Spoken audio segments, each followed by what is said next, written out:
અમદાવાદના વિવિધ દ્રશ્યો આપણે બતાવી રહ્યા છીએ કયા પ્રકારમાં કેવા પ્રકારે વરસાદની હાલાકી છે। ત્યારે વાત હવે ગુરુકુળ રોડની।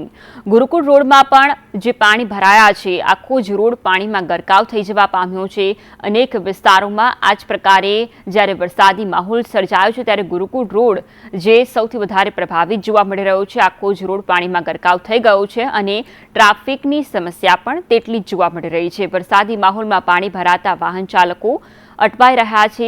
અનેક વિસ્તારોમાં વાહનો બંધ પણ પડી જઈ રહ્યા છે।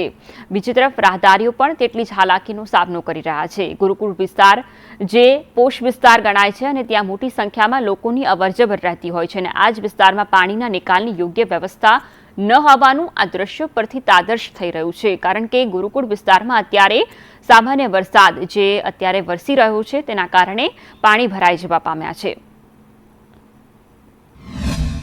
અમદાવાદમાં પડી રહેલા વરસાદને લઈને અલગ અલગ વિસ્તારમાં વરસાદી પાણી ભરાયા છે। જ્યારે મેમનગર પાસેનો જે વિસ્તાર છે કે જ્યાં ઘૂંટણસમાં પાણી ભરાયા છે અને લોકોએ હાલાકીનો સામનો અહીંયાથી કરવાનો વારો આવે છે। જનજીવન ઉપર પણ આ વરસાદને લઈને વરસાદી પાણીને લઈને હાલાકી ભોગવતા નજરે છે તે પડી રહ્યા છે। તમામ લોકો વરસાદી પાણીમાં તકલીફ છે તે ભોગવતા નજરે છે તે પડે છે અને આ જ પ્રકારે હાલાકીનો સામનો જનતાએ કરવાનો વારો આવે છે। દૂર દૂર સુધી આ વરસાદી જે પાણી ભરાય છે અને પાણીમાં લોકો હાલાકી ભોગવતા નજરે છે તે પડી રહ્યા છે।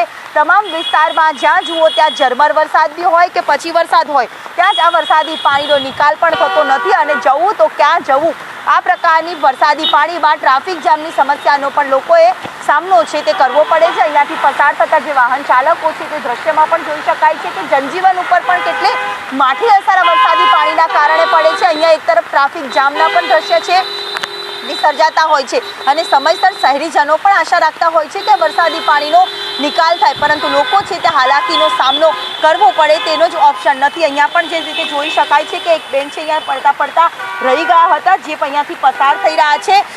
જે રીતે આ લોકોમાં હાલાકી અને લોકો તકલીફ વેઠતા નજરે છે તે પડી રહ્યા છે। આ તો અહીંયા પ્રશાસને આ પાણીના નિકાલ કરવા માટેની જે કામગીરી છે તે કરવી જોઈએ, કારણ કે આ પશ્ચિમ વિસ્તાર છે કે જેને નવું અમદાવાદ તરીકે વિકસતું અમદાવાદ, વિકાસશીલ અમદાવાદ કહેવામાં આવે છે અને એ જ અમદાવાદ આજે પાણીમાં આ વરસાદના કારણે ગરકાવ હોય તેવી સ્થિતિ જોવા છે તે મળી રહી છે। અહીંયાથી તમામ લોકો જે વાહન ચાલકોથી લઈને સૌ કોઈ પાણીમાં હાલાકી વેઠતા નજરે છે તે પડી રહ્યા છે।